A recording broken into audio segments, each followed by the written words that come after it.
I don't feel that the goal of this legislation is really for the betterment of dogs. It's an excuse to bring in a philosophy, an ideological philosophy, of only one methodology for teaching dogs. Heat collars are easily one of the best tools ever made for dog welfare. There's no non-aversive tool that would have been able to save this dog's life and allow it to live. By banning specific tools and techniques, this bill will take away critical options for trainers to rehabilitate dogs with serious behavioral issues. In February of 2025, a bill was brought forth before the New Jersey Senate, Bill SB 3814.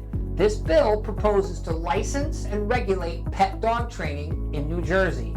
This bill has a very special provision which would remove harmful approaches such as shock collars, prong collars, and choke chains. The pain trainer showed up at the meeting to make their case for why it's okay to use fear and pain-based methods to train pet dogs. In order for us to have a healthy and honest conversation, we need to have a conversation in good faith. I will freely admit, not all positive reward-based dog trainers are either good, great, or qualified. I am not here to defend all dog trainers who claim to be force-free. Everyone's an individual and everybody has their own skill and knowledge base. I would like pain trainers to admit that some dogs will not be able to handle being shocked and choked, not even once, and it will ruin the dog and make matters worse. If we can't meet there, then we're never going to be able to have a conversation about this in good faith. Some of these philosophies that we've heard about today do not even support correcting a dog with a verbal negative cue. I'm concerned that the proposed bill may enforcing a one-size-fits-all approach to dog training. This can limit the effects and methods we use, potentially leading to more dogs being surrendered to the shelters. At first glance, this bill appears to be in the interest of animal welfare, but in reality, it is an attempt to push a specific ideology and approach to dog training. There is no one-size-fits-all approach when it comes to dog training. Every dog is different. This board, as described, will have full ability to dictate one style of training, a one-size-fits-all as we've heard many times today. The bill would mandate one training philosophy and not allow for the flexibility in humane training practices. I don't feel that the goal of this legislation is really for the betterment of dogs. It's an excuse to bring in a philosophy, an ideological philosophy, of only one methodology for teaching dogs. Let's talk about ideology and philosophy. The one philosophy that all force-free dog trainers ascribe to is don't cause the dog fear and pain. Now, if that sounds like a philosophy you align with, then you should go ahead and seek out positive reward-based force-free dog training. Again, not all force-free dog trainers are going to be exceptional trainers or great communicators. We are all individuals. But the one thing you can be assured when you hire a force-free dog trainer is they're not going to show up with a shock collar to sell you. They're not going to have a prong collar or a choke chain. They're not going to blame your dog, and they're certainly not going to make your dog's behavior worse. It may not get better, but at least they won't be adding in more fear and pain to the dog's history. Pain trainers have a philosophy, and that philosophy is they will use shock and choke to obtain behavior. So they will add in fear and pain. Pain trainers would have you believe that these tools are innocuous and they don't cause any problems. Again, they're being disingenuous. Later in the video, I'm going to discuss a number of dogs whose behavior was severely compromised and in some cases had to be euthanized because they were shocked and choked. The pain trainers certainly do have a philosophy. Much of it is based in they're the leader of the pack. Well, dogs aren't pack animals, and this was discovered through the work of Raymond Coppinger, who studied dogs for 75 years on every continent in the world. They also have a philosophy that they are going to make the dog behave however they need to get it done. In many cases, that means overworking and overburdening the dog with aversives. If you look in the animal cruelty statutes, it says in plain English, dogs cannot be overworked or overburdened. So if you're shocking a dog repeatedly until they get it, and if you're choking a dog repeatedly until they get it, isn't that overburdening and overworking the dog? The pain trainers would have you believe that these tools are magic and they're going to fix all your behavior problems. That's a lie. That's being disingenuous. There are some dogs who are going to figure it out real quick. They get choked once, they get shocked once, and all of a sudden they stop doing the thing that the humans didn't want them to do. But that's one dog. What about all the other dogs that are going to be severely affected? If even one dog can be harmed by shocking and choking them, then no dog should be wearing these devices. Consumers need protection, and so do dogs. So we don't want dogs to have more fear and pain in their life. We want less. These are not magic cutting-edge tools. These are tools that cause fear and pain. That's how they work. Remember, it's a shock collar and a choke collar. Ask yourself, do you want to be shocked and choked to learn? Okay, the only way we're going to be able to do this is by education and educating people on how to use the tools. Professional dog trainer, I use Lima methods, least intrusive, minimally aversive. However, we can choose, if we feel like it's important, to use certain methods based on our experience and what we know about a dog. Without access to proven training methods, trainers will be powerless to help these dogs. There's no non-aversive tool that would have been able to save this dog's life and allow it to live in an adopter's home. But then we need to fix it with a treat. It doesn't work that way. When I train a dog, I am a dog. What do I mean by that? If a puppy does something wrong, what does the mother do? She corrects him. That's what good dog trainers do.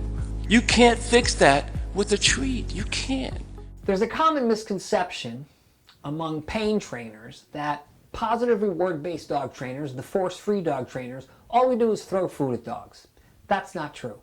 Not for the good ones anyway. And the great ones really understand how to use food, when to use food, and all the other forms of reinforcement, scent, access, toy tosses.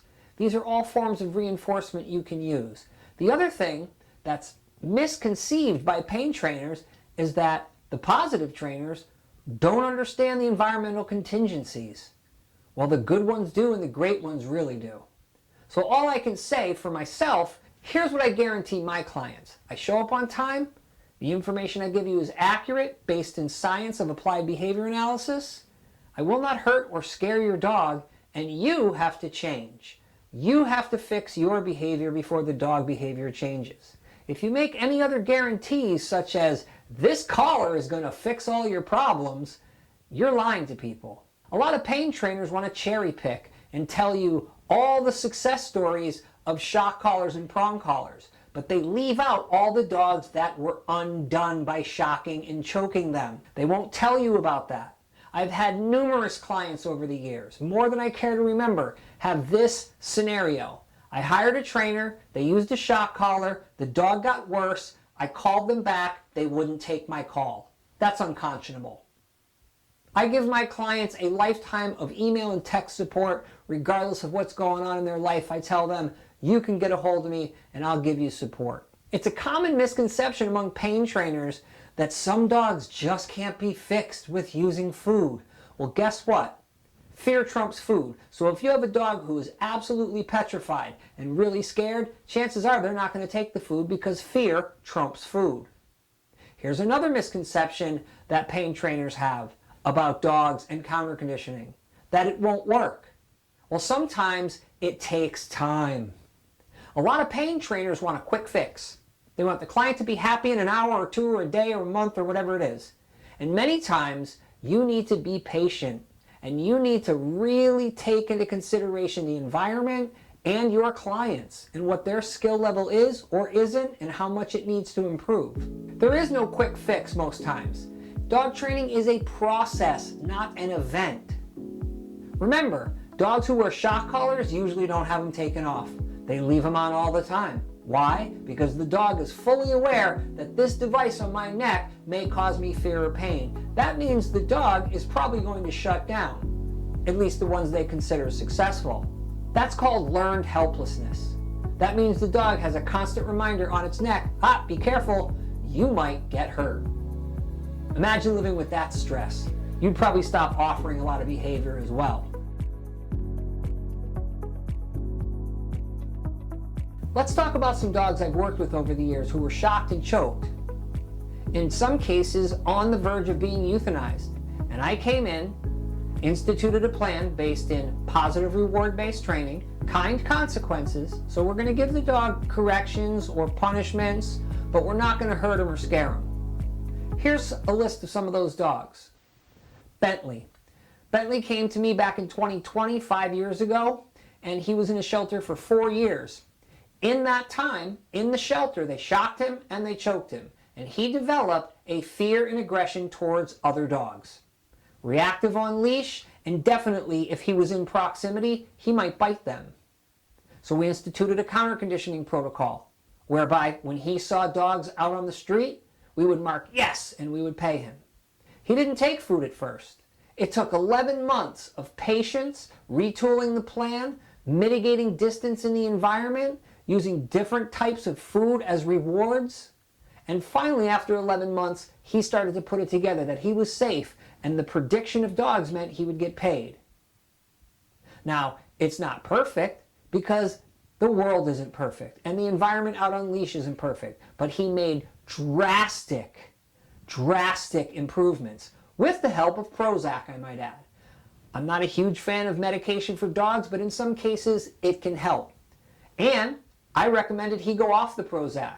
And he did, and he attacked the little dog he lived with. The dog was fine, nothing happened, but it was very concerning. He went back on Prozac, and now he's not attacking the little dog he lives with. Then there's Lila, the Rottweiler, who had a really crappy start in life. She got adopted by a nice family. They used a prong collar and a shock collar, and she developed an overly generalized fear to humans. She had a couple of bites on her record. They contacted me. We did some sessions. We changed the approach. No more shock, no more choke, no more yelling, no more blaming. Mitigate the environment, set it up so it's safe, start counter conditioning. Lila made great strides in her behavior. She became less stressed. However, she was always wary of new people. But she could be around them, but you needed to go slow and introduce them to her slowly. If you didn't, and somebody just walked into their house, she might bite them. Fortunately, her humans were really conscientious, smart people. They made some bad choices, got some bad advice, but they turned it around, and Lila lived a great life going forward after I started working with her. She was great with the family, great with the children, and everybody had a much better life once they removed the shock collar from her neck. Brandy was a dog who had been shocked and choked, and she developed a fear of people and dogs and became extremely reactive on leash. We stopped choking her, we stopped shocking her based on the advice of other professionals, and we started to counter condition her. That's right, we used food, distance mitigation. And fortunately, her human was able to implement this extremely well and made great strides in reducing Brandy's fear and stress when she was out on leash. There is no magic. This is a process. You need patience. And remember, the human is the biggest variable in the process. So to just hand somebody a shock collar and say, yeah, every time your dog does XYZ, shock them, is a dangerous approach. And trust me, there is no grand plan that pain trainers are giving their clients. You know what they say? If the dog jumps on the counter, shock them. If the dog barks at the front door, shock them. If the dog reacts on leash, shock them. That's what they say. What else are they going to tell them? They're not talking about distance mitigation. They're not talking about observing dog behavior. They're handing somebody a button and they're saying if the dog does this, shock them. And that's what happens. Then there's Bosley, a beautiful golden doodle who had a shock collar on his neck to keep him in his yard. For 2 years, if you leaned over Bosley, he would just urinate because he was that afraid. Why? Because dogs back chain events. And what's the last thing he remembered before the shock collar went on his neck? Somebody leaned over and put it on him. 2 years, Bosley would urinate if you leaned over him. Does that sound like a success story from a shock collar? We took the shock collar out of the picture because he was on an electronic containment system. So we developed another plan to keep him in the yard, which didn't involve him being afraid, and gradually he did better. Then there's Keisha, my second dog, who who was at the Monmouth County SPCA for 2 years. During that time, she had probably at least 50 different people handling her, and they all pretty much did the same thing. They choked her. They choked her with a slip lead, they choked her with a choke chain, whatever it was, but they choked her. Why? Because she was reactive at dogs. Why was she reactive? I don't know. I entered her life in the middle of the situation. But when I got involved and volunteering and helping this dog, I put her on a harness and started counter conditioning her. After I adopted her, it took 2 years of counter conditioning every day, introducing her to dogs safely. Found out she was great at dog play. She really loved dogs. She was frustrated and she was conflicted because they had conditioned this dog to be afraid of dogs when she wasn't.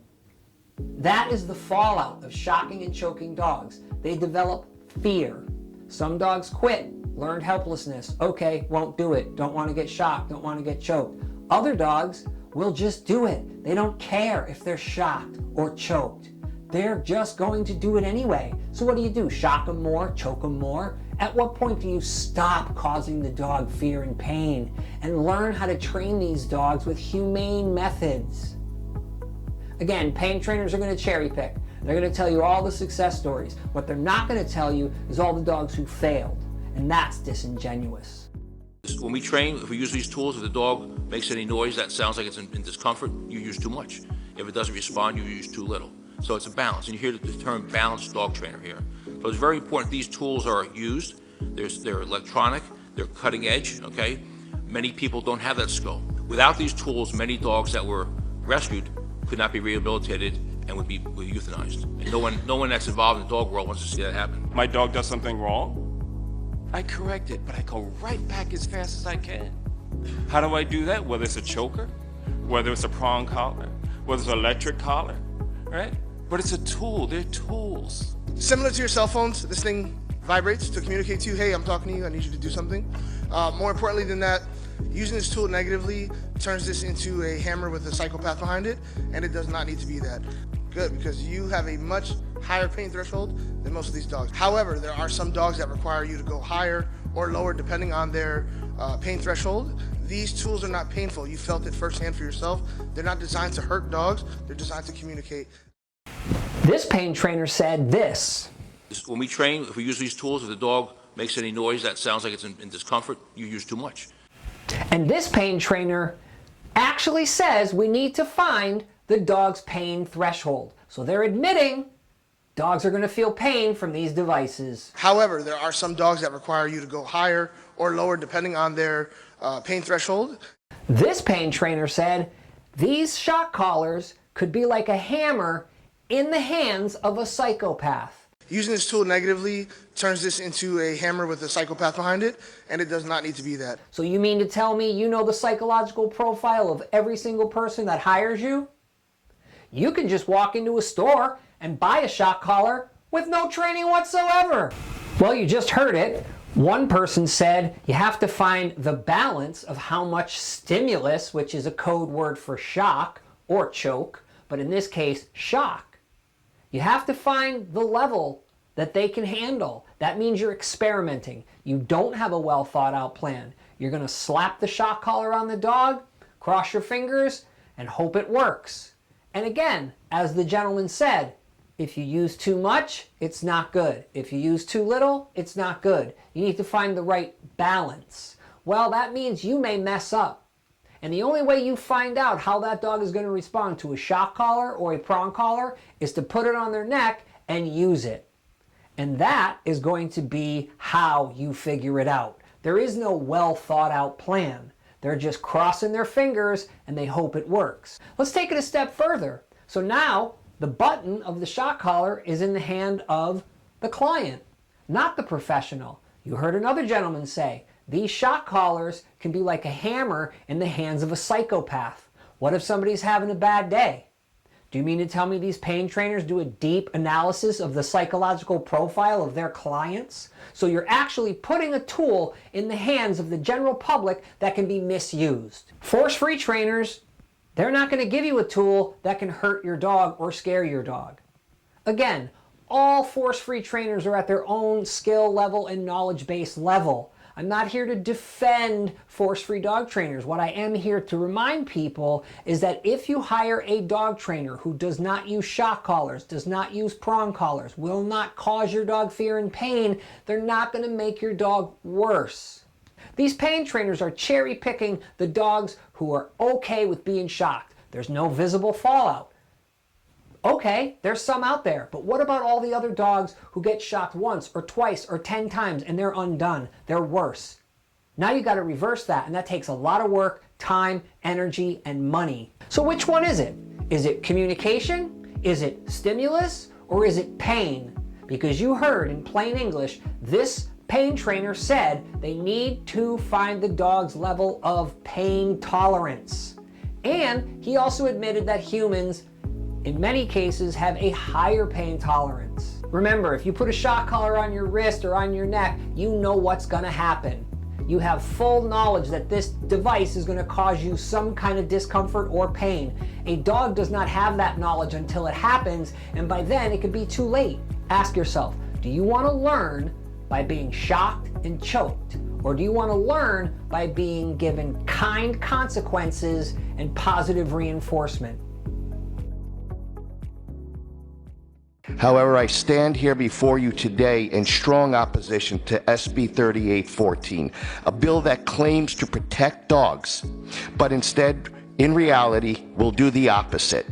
If passed, this legislation will limit effective training methods, push more dogs into shelters, and increase euthanasia rates. And as a professional who passionately cares and loves dogs, I do not want to see something like this causing thousands of countless deaths unnecessarily. And that's exactly what's going to happen. This can limit the effects and methods we use, potentially leading to more dogs being surrendered to the shelters and facing euthanasia. If passed, this bill will have a negative impact on shelters, veterinary practices, and the New Jersey community as a whole. And I think that the bill is going to have a really negative impact in the shelter community. I think that we're already struggling massively in the shelter community, and more dogs will definitely be euthanized. First, let me say that I have tremendous respect and appreciate all of the work that shelter and rescue people do. It's a hard job, it's heartbreaking at times, it's very rewarding at times. You're often overworked and underpaid, and I get it, and I want to let you know I appreciate your work. But with that said, let's talk about some numbers and facts that have to do with shelter and rescue dogs in New Jersey. New Jersey has an 87.5 save rate. That means if you're a dog going into a shelter in New Jersey or a rescue, you have an 87.5% chance of being adopted and not being euthanized. New Jersey is on track to be the largest no-kill state in the country. Out of the 70 shelters, 52 are no-kill. 2023 was the last year that we have data on shelters in New Jersey. 1,800 dogs and cats were euthanized in 2023. Most of those euthanasias were cats. In the past 5 years, 5,000 dogs and cats have been euthanized in New Jersey. As terrible as that is, it's still way better than it used to be. The point here is don't let these pain trainers tug at your heartstrings and make you think that because shock collars and prong collars will be eradicated from the pet dog training industry, that there will be a flood of dogs into the shelters and rescues for behavior issues. Let's talk about the realities of being a pet dog trainer and making hard choices based on facts, not feelings. In 2017, I worked with a dog. The dog was in the care of an older couple. They had rescued the dog from the New York City shelter system. The dog had been in the New York City shelter system for 9 months. 9 months is a long time to evaluate a dog, especially in a stressful situation like a shelter. Apparently, based on these shelter workers, there was no issues with this dog, and the dog was deemed safe for adoption. I met with the dog and their people. We had a good session. The dog wasn't overly fearful or nervous. We got along fine. 2 weeks later, the dog came back for a follow-up session. When I went to reach for the dog's leash, it bit me in the face. Now, All I can say is that this was the most unprovoked context with which a bite could happen. Innocuous, basic, everyday movement, reaching for a dog. The dog chose to bite me in the face. The dog could have bit me in the ankle, the thigh, the stomach, but it chose to bite me in the face. When a dog chooses to bite, they don't make mistakes as to where they land the bite. The context with which this dog lived in was an older couple. The husband taught piano to children. Now me, as a grown man with common sense, empathy, care for my community, and doing the right thing, I told these people, you have to euthanize this dog. And if you don't, I'll be at your house with animal control with the pictures and the fresh stitches in my face. And we will make sure the dog does not bite anybody ever again. It may seem harsh. You might think that I'm a son of a bitch. But you know what? That dog never bit anybody again. And it certainly didn't wind up on the news, bite a kid, and the people didn't get sued.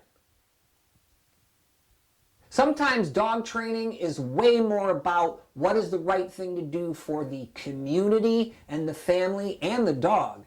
It has nothing to do with training.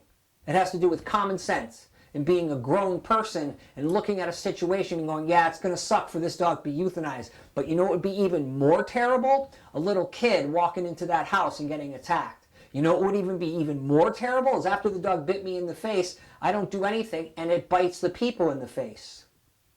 So I made the tough call, and the people euthanized the dog, and the community's safer for it.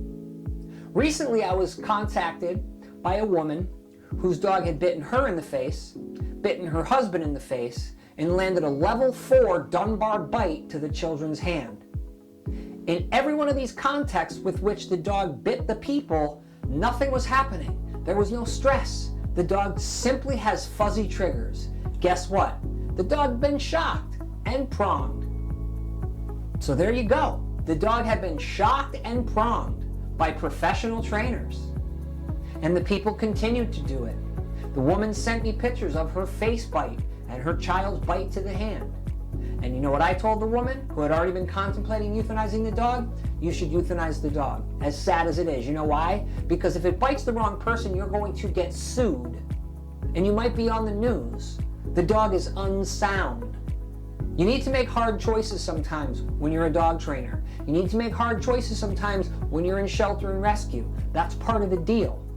This isn't always about puppies and cookies and all flowery and lovey-dovey. Sometimes you need to make really shitty choices because it's the best thing for the community. It's the best thing for the dog. It's the right thing to do. Any dog trainer knows that there's 4 basic quadrants. There's positive reinforcement, negative reinforcement, positive correction, and negative correction. Yet this legislation tries to put everybody in one box into one type of training. As you may or may not be aware, the dog training world is divided into 2 factions, the purely positive or force-free trainers and the balanced trainers. As you would imagine, purely positive trainers avoid all use of aversives in their training. They rely solely on the quadrant of operant conditioning referred to as positive reinforcement. In contrast, balanced trainers use both positive reinforcement and positive punishment, which can include adversives.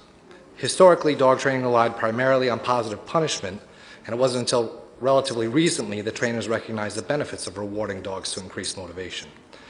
Purely positive trainers promote a narrative that is extremely appealing, that there is no need or place for aversives in dog training. After all, we all love our dogs and want nothing more than to provide them with rewarding and happy lives. Unfortunately, this narrative is not rooted in science, but rather in emotion.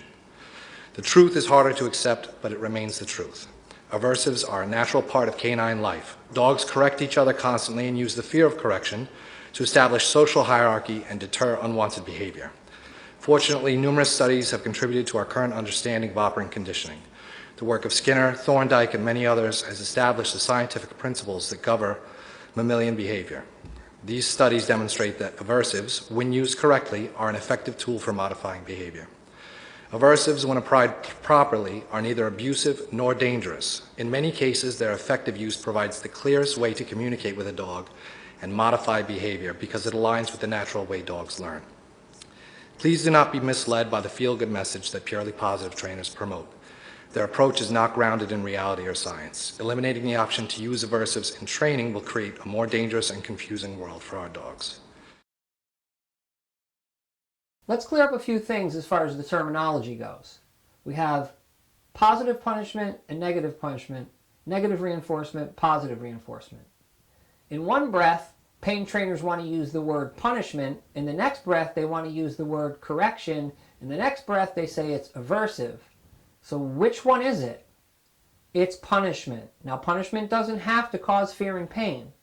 You heard this gentleman say that in nature, dogs have aversives and the fear of aversives. Aversives are a natural part of canine life. Dogs correct each other constantly and use the fear of correction to establish social hierarchy and deter unwanted behavior. But yet they say they don't use fear. So they're admitting that their approaches with aversives can cause fear. What they lack in understanding is the generalization of fear that dogs have. It's the one thing they generalize better than anything. What their understanding of the science lacks is that dogs in nature don't shock each other or choke each other. There's lots of protracted warning signs among dogs before they move to the level of actually fighting or biting each other, because that's an expensive behavior and it puts everybody at risk. Along those lines, one of the gentlemen at this meeting said that mother dogs correct their puppies. When I train a dog, I am a dog. What do I mean by that? If a puppy does something wrong, what does the mother do? She corrects him. Well, maybe, but they're not biting them, they're not shocking them, they're not choking them, because evolutionarily, that is not going to help.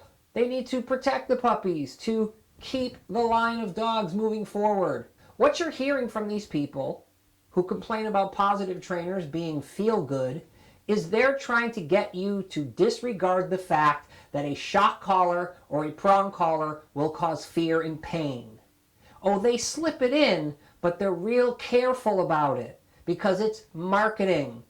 They want to blame force-free trainers for feel-good language and unrealistic expectations. Well, guess what? They're setting you up for a big failure if your dog cannot handle that shock collar or that prong collar.